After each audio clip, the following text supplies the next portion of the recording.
এখানে 8 টাকা 10 টাকা চলছে।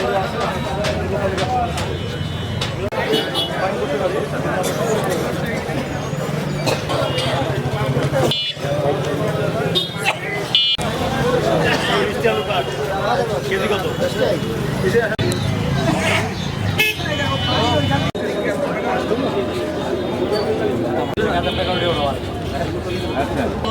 পবিত্র মায়ের রমজান মাস উপলক্ষে নিত্য প্রয়োজনীয় যে সকল দ্রব্য আছে সেই সকল দ্রব্য যেন সঠিক মূল্যে এবং মানুষের কাছে পৌঁছায়, ক্রেতাদের কাছে পৌঁছায়। কোনো অশুভ শক্তি অথবা সিন্ডিকেট যেন এই কৃত্রিম ভাবে সংকট তৈরি করে বাজার মূল্য বৃদ্ধি করতে না পারে, সেজন্য গণপ্রজাতন্ত্রী বাংলাদেশ সরকারের নির্দেশনায় জেলা প্রশাসন আজকের এই জেলা বাজার মনিটরিং কমিটির পক্ষ থেকে বাজার মনিটরিং করছে। আমাদের সাথে বিজ্ঞ এক্সিকিউটিভ ম্যাজিস্ট্রেটগণ আছেন এবং অন্যান্য সংশ্লিষ্ট সংস্থার কর্মকর্তা বৃন্দ আছেন।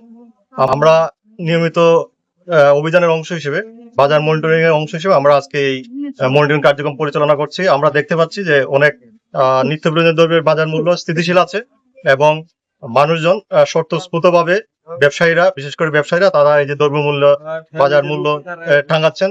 এটা একটা সচেতনতা বৃদ্ধি যে পেয়েছে ব্যবসায়ীদের মধ্যে, এটা অন্যতম একটা পরিচয় হবে। এবং আমরা ক্রেতাদের সাথে কথা বলেছি, তারা সন্তুষ্ট এখন পর্যন্ত যে সরকারি গৃহীত কার্যক্রম বা বাজার মূল্য সম্পর্কে তাদের যে অনুভূতি, সেটা সন্তুষ্টি পর্যায়ে রয়েছে। আমরা এরকম কিছু পাই যে আইনের ব্যত্যয় ঘটিয়ে কোনো ধরনের ব্যবসায়িক কার্যক্রম চলছে অথবা কোনো অসৎ উদ্দেশ্যে কেউ ব্যবসা করছে, আমরা অবশ্যই আমাদের যে বিজ্ঞ এক্সিকিউটিভ ম্যাজিস্ট্রেট গুলো আছেন আমাদের সাথে, তারা এটা সংশ্লিষ্ট আইনানুগ ব্যবস্থা গ্রহণ করবে। তালিকা এমন জায়গায় প্রদর্শন করতে হবে যাতে ক্রেতারা দেখে কিনতে পারে, এবং এই আইনের না মানে এর সাজা হচ্ছে 1 বছর কারাদণ্ড বা অনধিক 50,000 টাকা জরিমানা বা উভয় দণ্ড। আপনার হ্যাঁ যাবো, এই খালি বক্তব্যটা নিয়ে যাই। এবার আপনি আসুন কোন কমিটির না,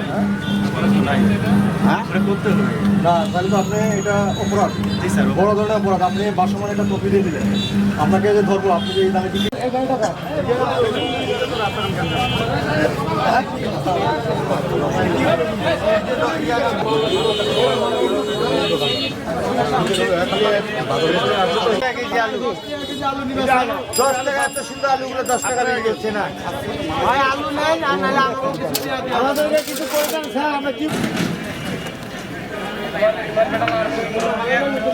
ম্যাজিস্ট্রেট বা বাজার ব্যবস্থাপনার দায়িত্বে যারা আছে বা ভোক্তা অধিদপ্তর, এরা যদি ঘোরাফেরা করে, বাজারে মনিটরিং করে, তাহলে আমাদের জন্য সুবিধা হবে।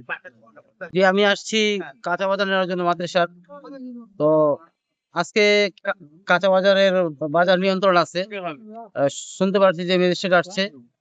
তো যদি এরকম প্রতিদিন এরকম প্রতিনিয়ত এটা চালু থাকে, তাহলে বাজার ব্যবসায়ী, যারা অসৎ ব্যবসায়ী আছে, তারা এরকম সিন্ডিকেট করতে পারবে না এবং তারা ন্যায্য মূল্যে আমাদের কাছে পণ্যটা বিক্রি করবে।